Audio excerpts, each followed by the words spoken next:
Hey guys, welcome to Your Best Interviews. My name is Eric Smith. Thank you so much for spending the time here with me. I know that there's a lot of places you can go, so I certainly appreciate your time and attention here.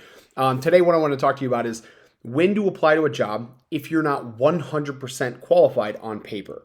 So I want to preface this by saying if you're applying to a job that is well outside of your scope of experience or qualifications, that is wasting your time, it's wasting the company's time that you're applying to, and it could hurt your chances of getting hired down the road.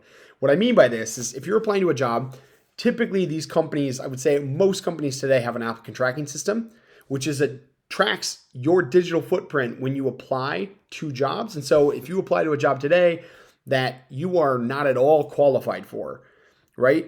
But then 2 years later, you apply to a job that you are qualified for in that same company, they're still going to have a record of your first application.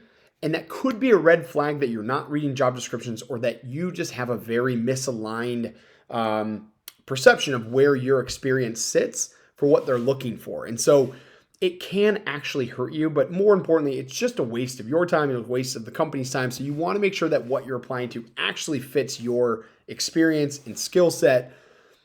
But that being said, and the point of this whole video is to say that if you're not 100% qualified on paper, but you're 80% or 70%, it's still okay to apply to that job, and you should. Because typically what you're doing when you're applying to a job is you're applying up, right? Most people don't apply down to a job. You're applying up to a job. And part of that is knowing that you fit qualifications because of your previous experience, but there's also areas that maybe you don't have yet from a qualification or experience standpoint, and that's okay. Companies, when they put their job descriptions together, are putting together their wish list of their best candidate, right? But most people don't fit that because, again, most people don't apply down.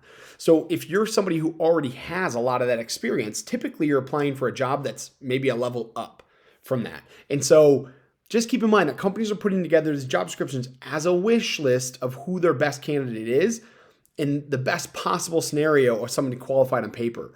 But if you're somebody who has majority of the qualifications or key responsibilities that they're looking for, but not all of them, you should still apply to that job. If you don't, you're automatically taking yourself out of the running for it.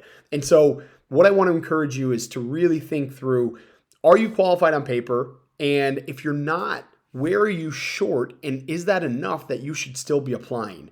What I always say is you want to make sure that you can step in, do the job, and hit the ground running, and that you should be qualified on paper from a skill and experience standpoint, knowing that there are going to be some things that maybe you're not fully qualified for or you don't have the exact experience for, and that's okay.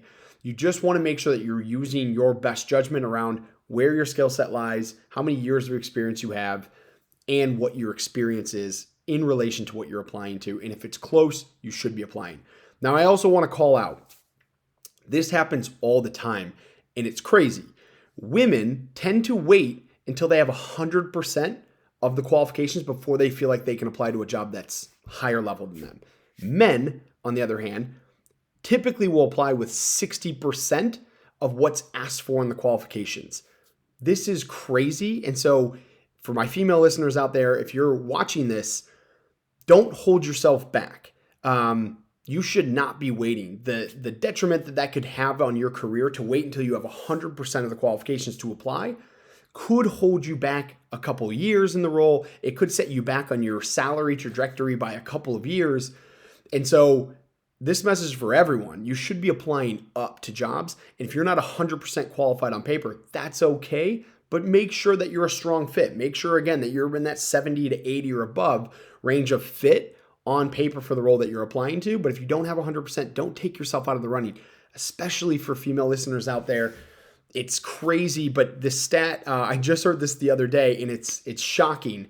But most females will wait until they have 100% of qualifications before they apply to a job, whereas a male will apply to that same job with only 60% of the qualifications. And so do not hold yourself back. You need to get out there. You need to make sure that you're applying up so that you can change your career in an upward trajectory and change your salary in an upward trajectory, and not holding yourself back. So Hopefully this is helpful. Again, I want to caution, make sure you're not shooting well beyond, make sure that you are in range for the roles that you're applying to, but think big, right? You want to make steps up in your career, and it's okay not to have 100% of the qualifications. It's up to the company to interview you and really assess, do the qualifications you have fit what they're looking for, and let them make the best decision from that point. But don't hold yourself back. If you can change your career in an upward trajectory, you should do that. Guys, hopefully this was helpful. Hit subscribe. I drop 2 videos every week, Monday and Wednesday.